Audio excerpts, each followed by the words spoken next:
What is up, everyone? Thanks for tuning in. Today we're gonna make some compost.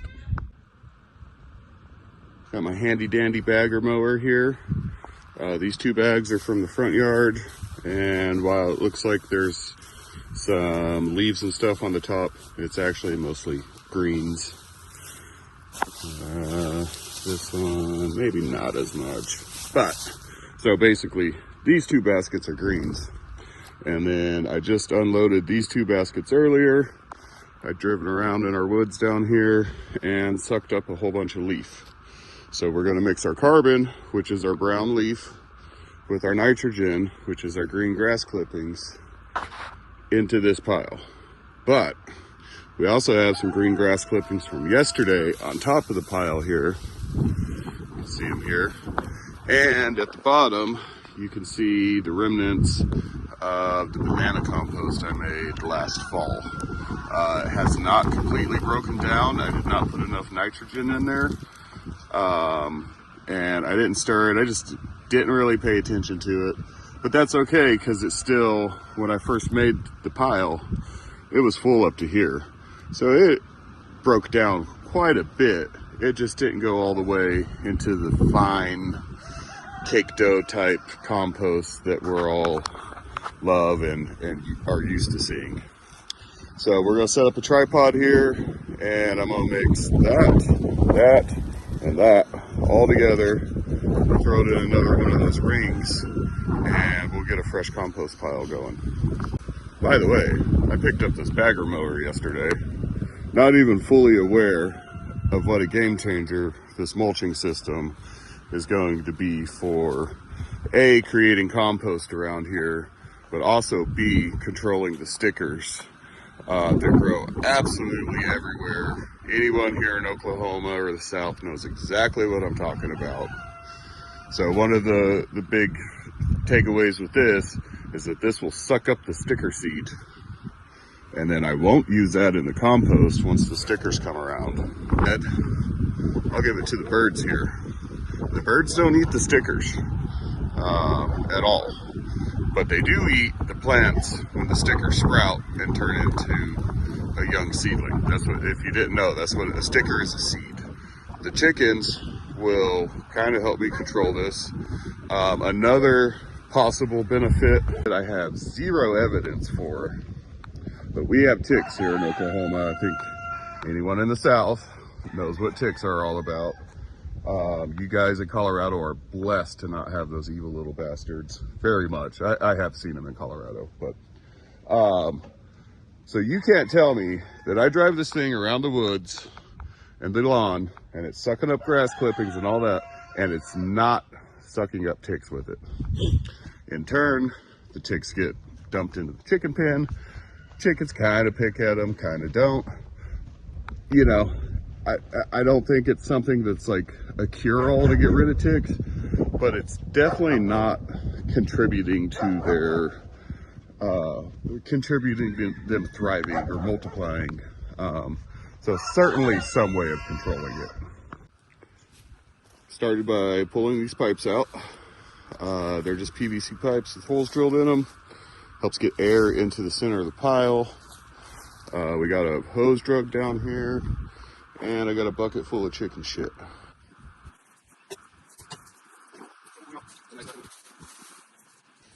Check out that beautiful compost action. Here's some of the older stuff that hasn't fully broken down. I stick my hand in here a little higher, where like I dumped that first bag of grass clippings and it came in contact with this old compost. You can already feel the warmth without anything even being done. Once we get this all, oh, there's some old chicken feathers from the meat birds last year. They clump together, and in compost piles, it's kind of hard to get them to break down. Just takes several turnings. Once we get this all mixed together, water and the chicken manure on it, the temps will really take off. Don't have a compost thermometer, but I'm gonna get one ordered just for this little compost series I guess we're gonna do. This will all kind of be a compost station there. Probably have 4 of those rings, I'm thinking. And then one of those water tanks is going to get moved down here too. We're just going to start one scoop at a time. We'll probably do like one scoop of this, one scoop down here, and just kind of layer everything together. You don't have to worry about super mixing it together right now. So when we come back in a week or two to turn it again, everything will get mixed together a lot better at that point.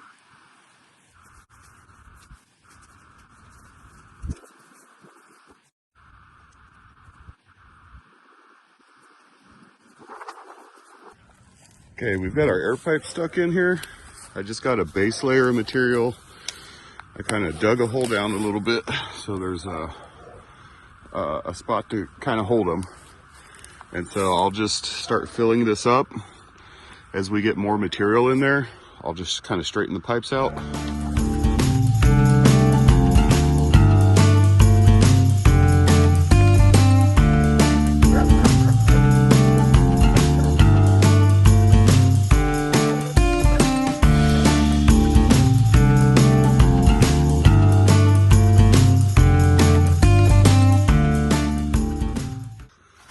All right, just to reiterate, you want to go carbon layer, green layer, carbon layer, green layer, just all the way up.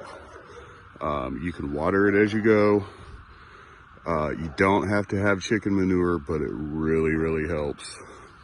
If you have chickens and trees and a lawn and you're not making compost, you are so missing out. You're just throwing free fertilizer away.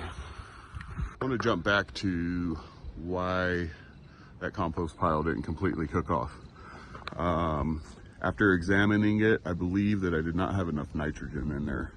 So I think if I was to take that pile and add just grass clippings on it, I'm pretty sure it would go ahead and take off, start the composting process. But I want to add in all this other carbon material that we have so that I can go ahead and get the ring full. Yeah, just a little more on what went wrong there.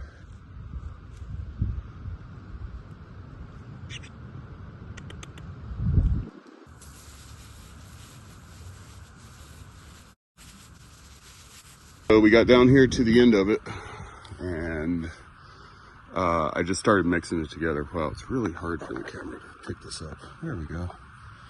So I just started using my rake, raking the pile of greens, the pile of leaves, and the old pile of compost together to get it mixed up for this last little bit here. Also got some more chicken poop. Got that pure chicken poop right there. No dirt mixed in that stuff. Yeah, we're getting this pile built. We'll probably actually have enough left over to maybe just put like a base layer in this ring right here. Here we go though.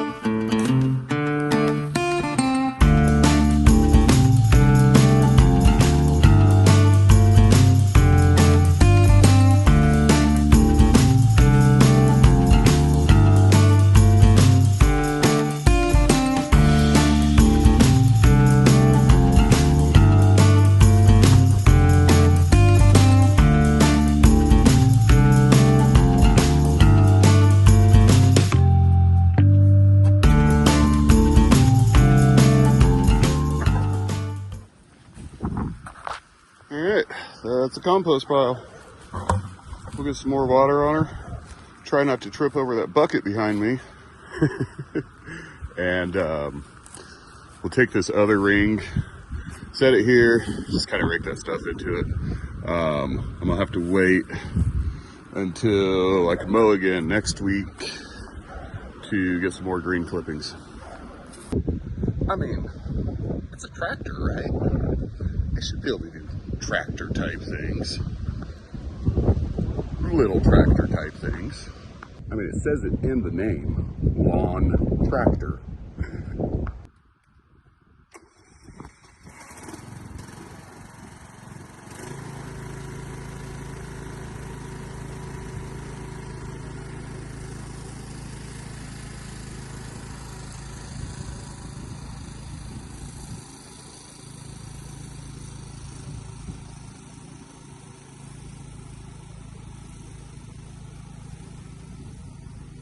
Yeah, definitely a tractor. Look at the mat of weeds. It was just growing in there. I tried pulling it out by hand. I'm sure I could have done it if I had some gloves, but that wire was pulling on my skin a little bit there. And my heart feels like you've been a big surprise. My soul now feels alive, and now I know the thrill to fall in love. All right, guys, we got this compost pile all put together. Been letting this water drip on it. It's probably about as watered as it's going to get at this point. It's a couple days later in the evening. It's a beautiful day. Look at that sky. Not a chemtrail in it. We're gonna walk down here, see what this compost pile looks like. Let's see, it is, oh, it's like 48 hours later, 56, something like that. So it is quite warm in here. There's definitely composting happening in here. It is all nice and warm all over. Ooh, it's real hot here. There's that steam I was looking for. Got that compost thermometer on the way. I think it's 140. I feel like it is. Once it hits 140, you want to go ahead and turn it. You don't want to let it get any hotter than that. So I would imagine it's probably pretty close to that already. We'll probably turn that this weekend, and I'll make a second video about it. So thanks for watching. Thanks for tuning in.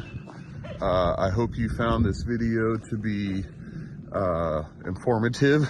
If not informative, at least a little bit entertaining. So try to always be slightly educational and slightly entertaining, and not very good at either. So anyways, thanks for tuning in. Like, subscribe, share, and we will see you guys next time.